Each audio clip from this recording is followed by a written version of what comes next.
Hi everyone, it's Tash and welcome to another recipe video.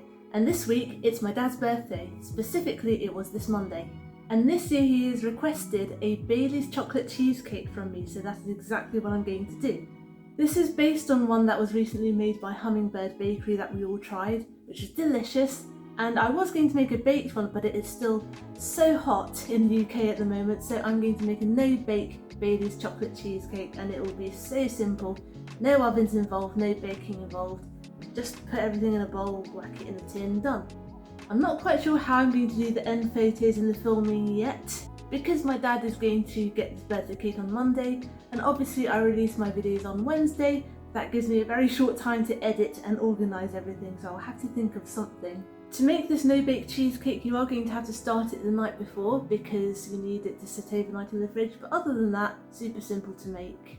And it does involve using real Bailey's liqueur in it, so maybe not one for the kiddies. But it's not going to get too strong either, so you're not going to get sozzled with one slice.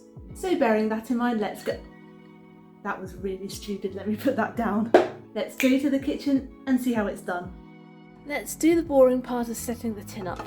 I have a 7-inch tin here, so it's a small springform one. Goes on like that.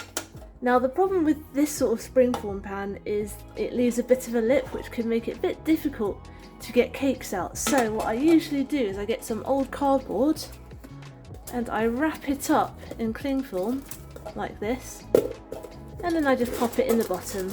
It's quite a snug fit, but that's what we want. The way I did that was I just put the tin on top of the cardboard and I scored around it with a knife and then I cut it out. And then I wrapped it in the cardboard, in the foil, excuse me. And then when you pop this out later, it will just all come out, so you don't have to worry about the base sticking. Not quite done yet though, because we have to grease her up. So I've just got some ordinary cooking vegetable oil here, adding a little bit to the sides and spreading it around. I'm not actually worried about the bottom in this case, because now we've lined the bottom, it's going to be easy enough to get out. And because we're going to add a lot of butter to our biscuit mixture, that's also going to help it have a nice smooth exit. So we're just focusing on the sides. If you don't have anything to line the bottom, make sure that you grease the bottom just as well too. I'm going to give it a little bit actually, but since I've lined it, it's not really that important to do it now. Done, and that is our 7-inch tin ready. To make the chocolate biscuit base, I've got 200 grams of Oreo biscuits here, and I'm just going to whiz them up in this mini food processor. If I can get the lid on. It is kind of full.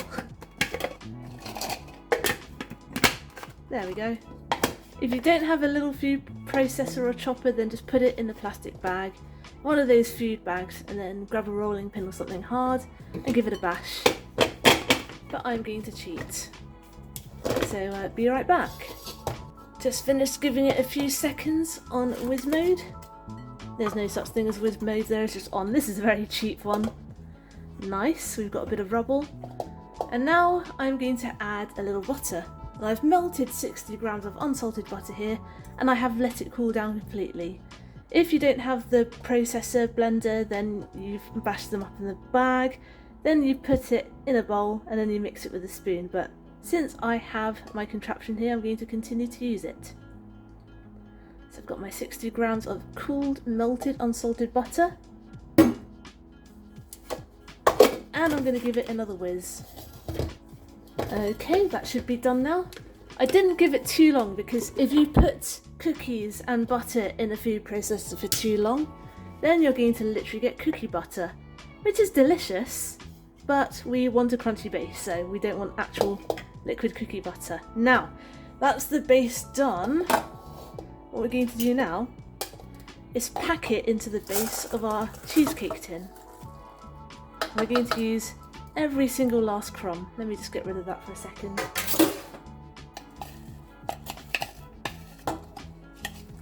Put it in the bottom. Gosh, this smells so good.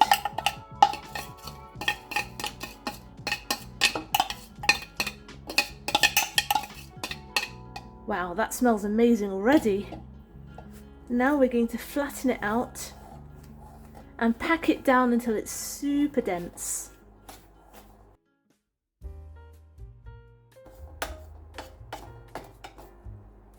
Right, that is nice and smushed down. We're now going to set this aside and make the actual cheesecake filling.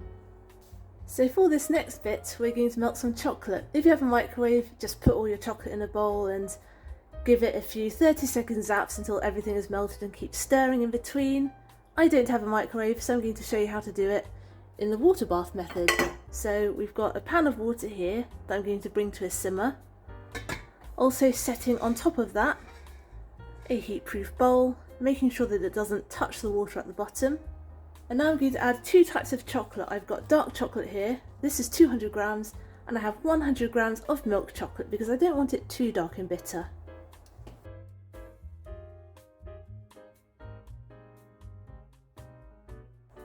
When it starts getting noticeably melty, then feel free to give it a little stir to help it along. That smells good. Now I'm going to take it off the heat to cool. And mind your hands, because that is hot. With the chocolate completely cool, but still melted, we're going to add the other ingredients. So of course we need some cream cheese.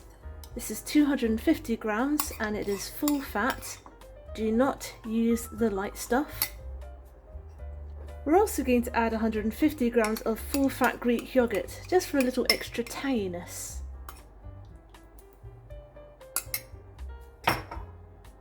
$75 grams of caster sugar to sweeten things up, and of course Bailey's. We're adding 50 milliliters. And I'm going to give this a good old stir.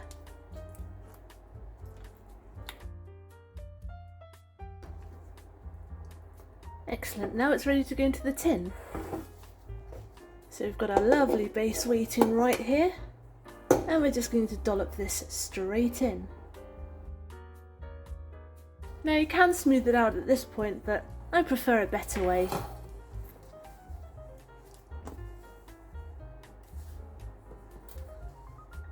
What I like to do is give it a few gentle taps. Don't be too aggressive because we don't want the base to pop off, but this will help it evenly spread out and also help make sure that there are no big air bubbles at the bottom. Now that it's more or less flat, we can go in there with our spatula and start spreading it out flat. Give it a few more taps for insurance. And we're going to put this in the fridge overnight. Good morning, it is time to free our cake from the pan. I'm going to put it on this cake board here. If you're just going to serve it on a plate, then do that, but because this is going to be a birthday cake, I'm going to set it up here. And just off the record, I've actually made some cake glue, and this is just my little made up thing. It's a teaspoonful of icing sugar, teaspoonful of cocoa powder, and a few drops of water, and it's going to help stop this cheesecake from sliding around on this board when I'm transporting it. But you don't have to do this if you're just going to serve it up at home. It's a neat little trick for cakes if you're going to make something for a party. And if you're doing it with a vanilla cake, then don't add the cocoa powder, just 1 teaspoonful of icing sugar and a little water. So to get the cake from the pan, first I'm going to run a knife, or in my case an angled spatula, around the edge just to free it up, like so. And I'm working quite fast because it's another hot day, so I don't want this cheesecake to melt. Should do. Now I'm going to unspring it from the springform pan. Top should come off nicely. And because we made a cardboard base, that's actually going to come off really easily from the tin, so let me just do that now.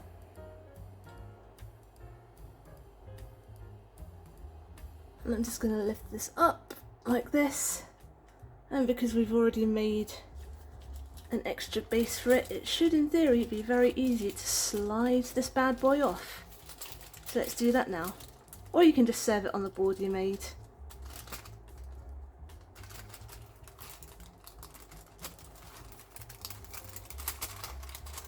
Sliding it off and popping it on the board, and that will stick. Nice. And now we're going to make the Baileys cream topping. And making the Baileys cream is really simple. This is 200 millilitres of double cream, 2.5 tablespoonfuls of Baileys, and a tablespoonful of caster sugar. And I'm just going to whip this up until it is spoonably thick.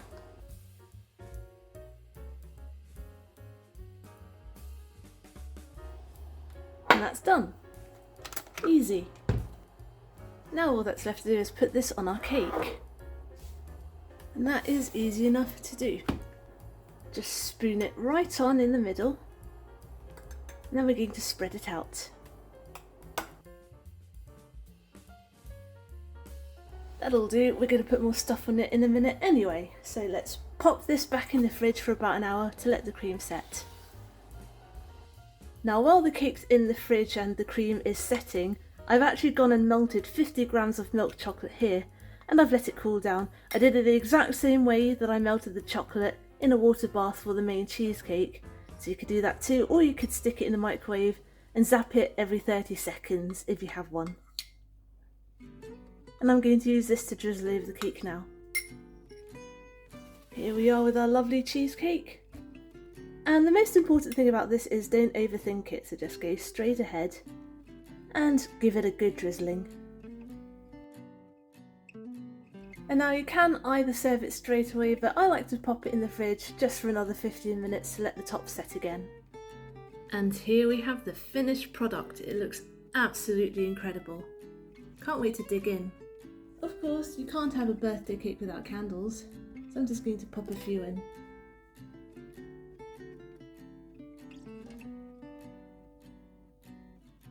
There we go. Pop that in the cake box.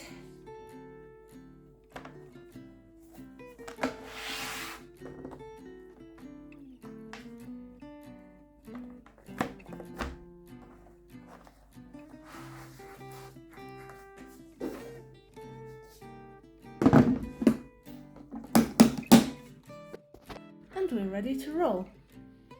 So what I did then is I dropped off the cake at my parents' house, and then we all went to a restaurant to eat dinner together, and then we went back to light the candles and eat the cake. And it was so super smooth and delicious, almost like a really soft cheesecakey chocolate truffle on a lovely biscuity base. Yum! It's past Tash again, and I'm here to say thanks for watching this video. I hope you enjoyed it, and I hope you will join me next Wednesday for my next one. Get the full recipe on my blog tashcakes.com, and give me a follow on Instagram. I am tashcakes.tastes. Subscribe and hit the notification bell if you'd like to see more. Give this video a like if you liked it to help other people find it. Comment down below if you'd like me to make anything in particular, and I will see you guys next time. Be good, be nice, and have a good week.